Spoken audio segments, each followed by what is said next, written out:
मैनपुरी लोकसभा उपचुनाव का प्रचार प्रसार जोरों पर है। सपा भाजपा के बीच कड़ा मुकाबला दिखाई दे रहा है। दोनों ही दलों के दिग्गजों ने जनता को विश्वास में लेने का हर संभव प्रयास शुरू कर दिया है। इसी क्रम में मैनपुरी की भोगांव विधानसभा में युवा सम्मेलन में मुख्य अतिथि के रूप में पहुंचे डिप्टी सीएम ब्रजेश पाठक ने समाजवादी पार्टी को आड़े हाथ लेते हुए युवाओं को संबोधित किया। साथ ही भाजपा प्रत्याशी रघुराज सिंह साकी को भारी बहुमत से जिताने की अपील की।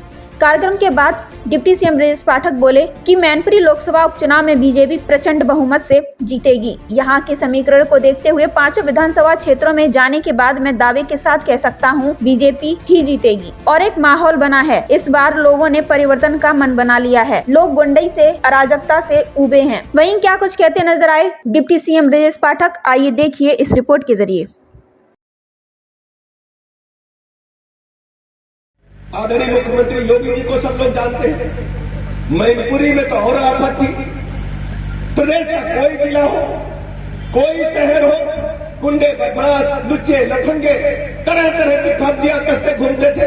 हमारी भोली भाली बेटियों को सड़क पर निकलना मुश्किल था।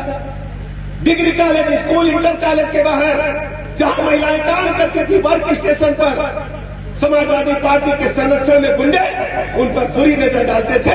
हमारी सरकार ने एंटी रोमियो स्क्वाड का गठन किया और 20,000 ऐसे मुकदमे दर्ज करके उनको जेल के सीटों के पीछे भेजने का काम हमारी सरकार ने किया। कल से मैं मैनपुरी में जहां जहां जा रहा हूं, सैकड़ों की संख्या में नौजवान, युवा, जाति, धर्म, संप्रदाय से ऊपर उठ करके हमारे भाई रघुराज साकी जी के समर्थन में कमल का बटन दबाने के लिए आगे आ रहे हैं। मैं आपसे अपील करने के लिए आया हूं कि हम सब इकट्ठा होकर के इस बार मैनपुरी में कई दशकों का बदला लेने का काम करेंगे।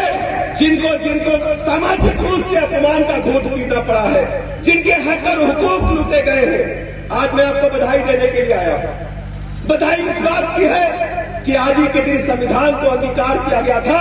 आज भारतवर्ष संविधान दिवस के रूप में आज मना रहा है। मैनपुरी के लोगों, भोगांव के लोगों, हमारे लिए बहुत ही आज आत्म गौरव का दिन है।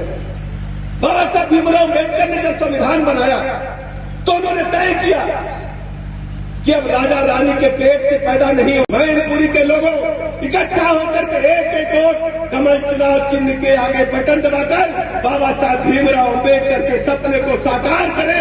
यही एक अंतिम लक्ष्य आप सबको मैं देकर के जाना चाहता हूं। मेरे नौजवान मित्रों, मैं जानता हूं तरुणाई जिधर चलती है उधर बदलाव आता है। मैनपुरी बदलाव के लिए करवट ले रहा है। मैनपुरी की सरजमी पर सब लोग इकट्ठा होकर के एक एक वोट हमारे दोस्त रघुराज साकी को देने का काम करें। समाजवादी पार्टी के लोग तो नारा लगाने लगे थे कि समाजवादी पार्टी का नारा है खाली प्लाट हमारा है।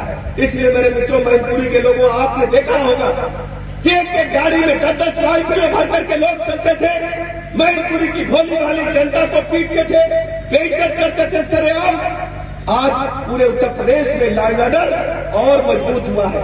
कोई भी संगठित माफिया गिरोह उत्तर प्रदेश में सक्रिय नहीं है। सबको नाबूद करने का काम हमारी सरकार ने, योगी जी की सरकार ने किया है। इलाहाबाद से लेकर के, प्रयागराज से लेकर के और मऊ तक कोई कहता था कि हम फलाने अंसारी हैं, कोई कहता था फलाने अहमद हैं। पश्चिम उत्तर प्रदेश में लोग कहते थे कि हमारी सरकार तो पूरे देश में चलती है, जिसको चाहते हैं बलात्कार उठा लेते हैं।